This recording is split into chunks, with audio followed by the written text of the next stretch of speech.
It's kind of interesting is when people talk about themes, for example, they'll talk about building, these pyramids of synonyms and stuff like that. And sometimes that can be a pretty good practice because you end up with bio and biography and discography and all these sort of related words. And if you're doing the synonyms, then Google doesn't have to do the synonyms for us. So in general, I think it's a pretty good practice to work in a natural, organic way, related words, not in a, if you would like to buy red widgets, then you may be a red widget buyer, and red widget experts are necessary. You don't need to do it artificially.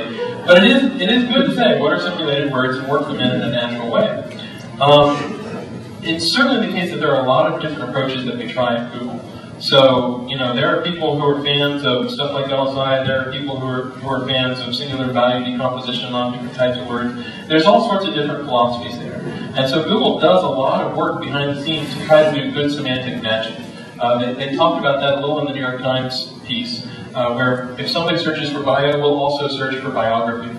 But Apple and apples are not the same. It's kind of an interesting case. So we do, in fact, we have a tilde operator where if you search for tilde help, you'll see all these other words bolded, tutorial, FAQ, stuff like that. So if you can do it on your own and do synonyms and related words in a natural, organic way, that's fantastic.